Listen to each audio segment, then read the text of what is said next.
access for a series of interviews. Which, excuse me, It's coming. you wait your turn, sir. How dare he? Which kind of sheds some light on what it must be like to work for this man. Take a look. You'll be very impressed with the job I've done. You're going to turn it over? No, at some point, I might. But at some point, I hope they get it, because it's a fantastic financial statement. It's a fantastic financial statement. And let's do that over. He's coughing in the middle of my answer. Yeah, okay. I don't like that, you know? When your chief of staff. If you're going to cough, please leave the room. So the guy that was coughing is the acting chief of staff, Mick Mulvaney, who he asked to leave. And the guy's having a coughing fit. I mean, damn, at least give him a glass of water. Well, I didn't think he was having, this is my theory. Right. I think he was going, don't talk about how you're broke. Yeah. Yeah. That's what I think. And the idiot can't take a hint. Yeah. I had to tell you, that was my first reaction. I mean, we know that Donald Trump is a germaphobe. I mean, that's been widely reported. But there were so many times when I was in a courtroom and a witness would start to give an answer and you would hear a defense attorney go, right. And I would object to that. And I would say, you know, counsel is signaling the witness. And that's what I thought was happening.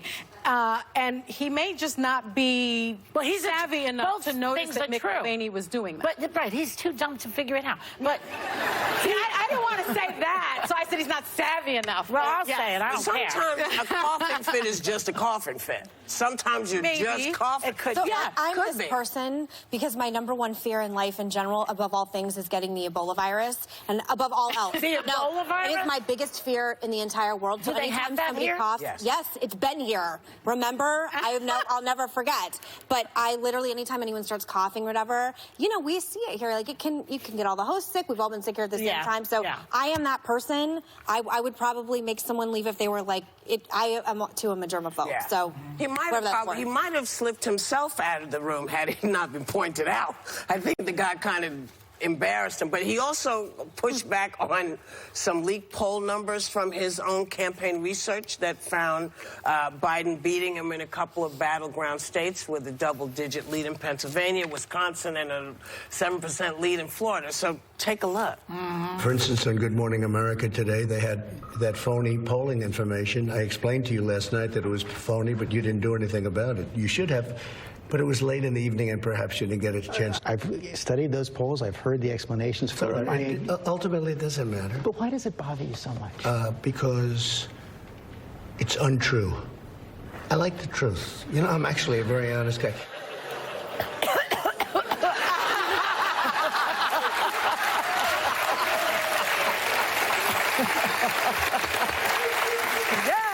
I'm gonna have to get up from the table. His campaign did fire 3 of the pollsters over that particular leak. So I don't even know how to. Why would you do this to yourself? You know people are looking at you.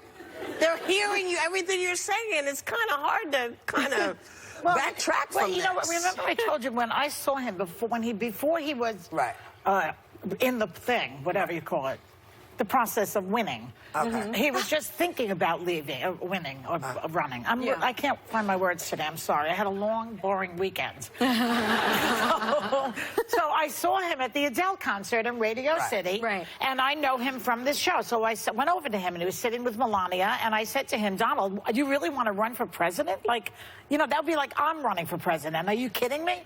And he said to me, did you see those poll numbers? That's what he lives for, our poll numbers. In fairness, all politicians live for poll numbers. It's like heroin. But he wasn't even running. For real, especially you know what? He should be on American Idol then. I used to call it the hits that my dad's staff would get, because it is like, you're like, oh my God, we're up by a point, we're up by, like, it is normal. But him being down so much, it should be worrisome. 17 points in Virginia, he's down. But why would he, you know, he's allergic to the truth, of course, but why would he fire the pollsters?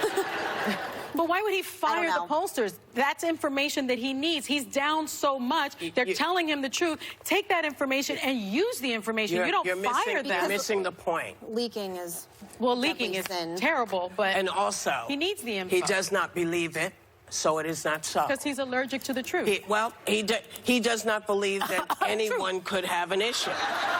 You know. But didn't the king chop off their heads when they told him the truth? Well, that's basically what he's doing. I do want to know these pollsters in particular. I assume if you're working for President Trump 2.5 years in, that you like him or you support the principles. So why are you leaking? So there is that, but I do think if you don't want to be told the truth, then you've got bigger problems. We'll never know how anybody finds out anything because he talks about the leaks.